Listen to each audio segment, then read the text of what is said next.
Mesdames et messieurs, chers compatriotes, très chers rescapés, en cette triste mais importante occasion, je tiens à vous adresser l'un des mots les plus simples et les plus essentiels de la langue française. Merci. En ayant écouté les différents intervenants, j'avais l'impression de parcourir encore ce chemin de la croix, mais en même temps, un sentiment d'espoir et de réconfort m'est revenu en écoutant le discours de Madame Eliane Thudier, un discours d'engagement, un discours de réconfort. Madame Lechivine, pareil. Le témoignage qui nous a été fait par Lydia. Merci Lydia d'avoir accepté de nous partager ce chemin de la croix, parce qu'on a toujours tendance à oublier et on n'a pas le droit d'oublier. On n'a pas le droit d'oublier. Merci les enfants pour vos mots. Vous nous donnez l'espoir que la relève est là. Jamais ça ne va plus se passer. Et je peux vous le garantir, sauf Dieu. Le gouvernement rwandais s'engage à porter secours et à défendre avec toute son énergie son peuple, sa nation. Et il le fera avec vous. J'adresse aujourd'hui ces remerciements à la ville qui nous accueille, au comité d'organisation des Rwandais de Namur, qui sont les chenilles ouvrières derrière cette journée. Et enfin, vous tous, pour votre présence. Il y a 29 ans et 23 jours, commençait sur les collines du Rwanda le dernier génocide du XXe siècle.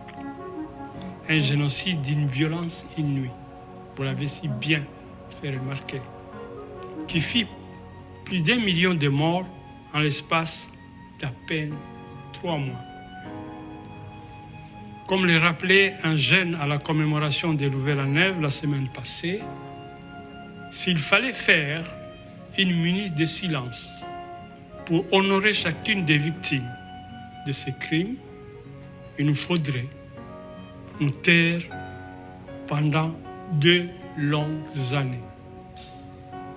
Face à ces chiffres, le temps que nous consacrons chaque année à commémorer ces hommes, ces femmes et ces enfants arrachés à la vie peut paraître dérisoire. Pourtant, ce temps que chacun d'entre vous prend, en ce compris, vous, Madame la Présidente de la Chambre des représentants, est essentiel pour honorer leur mémoire, mais aussi pour rappeler à l'humanité tout entière que ce genre de dérive sanguinaire ne s'est produite par hasard ou pourrait malheureusement se produire à nouveau.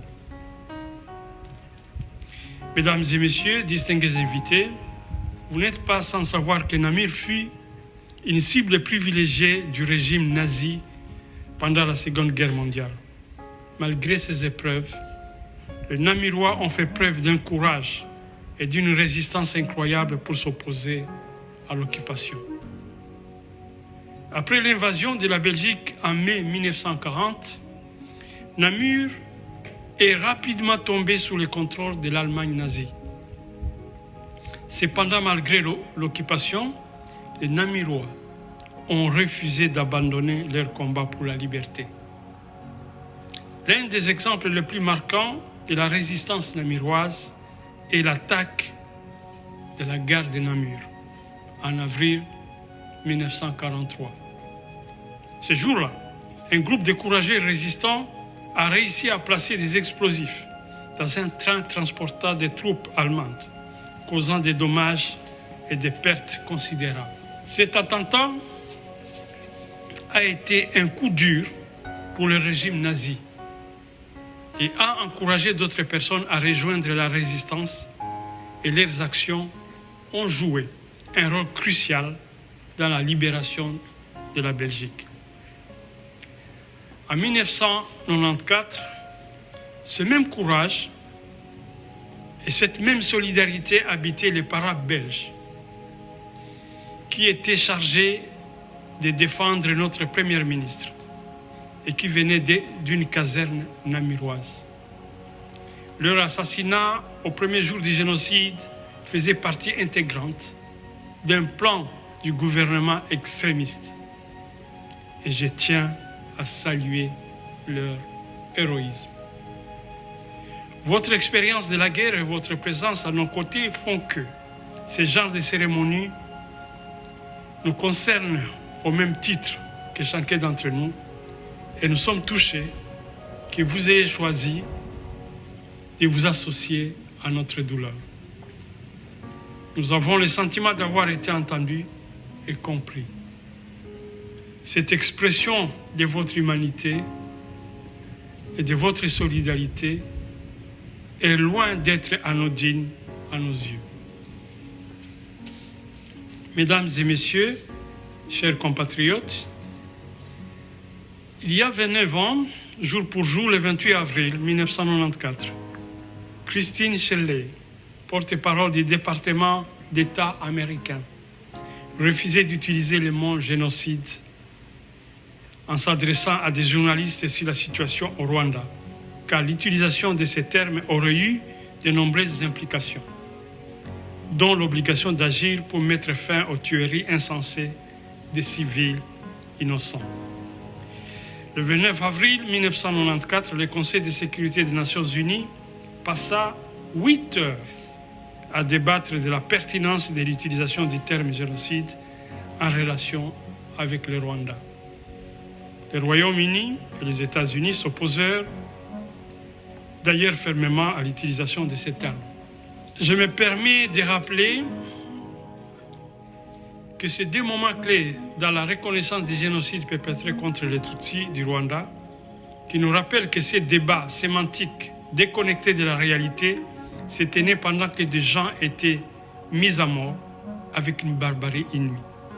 Malgré des années de témoignages, de recherches et de décisions de justice, ces débats continuent malheureusement aujourd'hui et continuera sans doute pour de nombreuses années.